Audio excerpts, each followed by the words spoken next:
What's good, Sooner Nation? There are some updates for you all regarding the spring game as well as the spring transfer portal that you need to hear about. We've got some players that departed.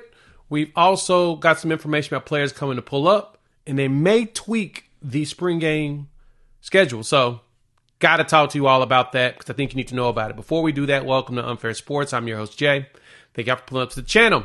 Let's talk about it. Spring game is this weekend at 1 p.m. on Saturday. I want to go ahead and give you this update because I think a lot of you need to prepare yourself if you plan on showing up. And with that, hop in the comments and let me know if you're going to pull up, at least if you plan on it.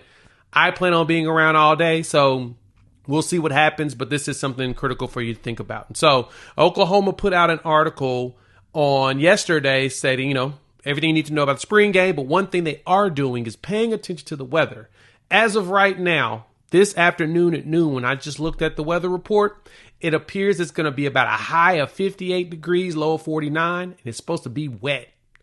So that means it's going to be chilly. You need to be dressed in preparation for the cold, especially being outside in said cold. And there's a good chance that there could be some rain. The precipitation appears to be early in the morning, around 6 in the morning, but it's about 20% chance around 1 o'clock at kickoff. We hope that it doesn't, but at the same time, it's going to be cold. So my recommendation for you is bundle up, be dressed in preparation for cold, and make sure you're warm. So heat yourself up as needed. Bring some of them little hand warmer thingies or whatnot. I plan on having some, but be prepared for that. Now, if the weather appears to end up being like brutal, then there's a good chance they will try to move the game to later in the evening on Saturday or possibly on Friday evening. We'll keep you posted on that as we hear updates. But as right now, I anticipate the game to still happen at 1 p.m. on Saturday.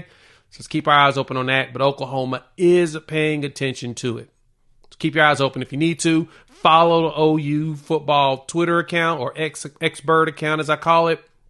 They're putting out updates periodically or whatnot. So that's the key thing on spring game. I'll be there. Hope you are too. Look for me. I'll be in a pink NBVB Trust shirt, like I always like to rock here on the show. All right, next thing to talk about, spring portal entries. Oklahoma so far has about 4 dudes that have stated they will be entering the portal. I think one officially, linebacker Shane Whittier. He will be a grad transfer with 2 years of eligibility left. He has entered the portal. You have Hayden Bray, who was a tight end / offensive lineman / everything guy. He's entered the portal. You got Jacob Switzer, Barry Switzer's grandson. He has hit the transfer portal. He's a quarterback. You got Reed DeQuazi, who's a defensive back / he played quarterback in high school at Carl Albert, but he got hurt, came to OU, played DB. I think he appeared in like 3 games, and he was more of a special teams guy. He is also in the portal. And so we've got a lot of the more walk-on, depthy guys that most people don't really know about. I mean, Shane was known. He was a linebacker. He's a great dude. Heard great things about him. And he decided he's going to try to see if he can play somewhere for the next 2 years, which I totally understand because that linebacker room is getting deep. I got a video on them that's going to come out tomorrow to talk about my feelings on the linebacker room. But that right there is what we see today. I anticipate probably a couple of more. Now, I didn't expect any big-time contributors or those that are rising. I did sense we probably see some walk-ons or some grad transfers because it makes sense at this point, right? If you're not going to play and you want an opportunity to play, you may as well go where you have a chance to play, especially if the young guys are supplanting you. So that's what we're looking like here at Oklahoma. Hop in the comments. Make sure you tell those gentlemen congratulations, and we appreciate their contribution to the team, and good luck to them in the future. And so, I mean, that's really what we've seen portal-wise for Oklahoma, thank goodness. But the good thing is Oklahoma's got some nice visitors pulling up here this coming weekend for the spring game, right? We've got a long list of recruits pulling up. We also got some transfer guys, and those are the only ones to care about right now because those are ones that will potentially be on the roster for 2024 and play in the fall. There's 3 big names that populated. And so, of course, it was reported by some of the great beat writers there for the Sooners. We see that SMU center Braden Hickman is going to be in town. Hickman has been a target of the Sooners for the center spot, especially when Troy Everett went down.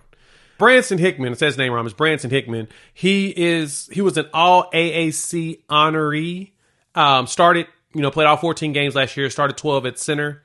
in 2022, and he's played a lot of football.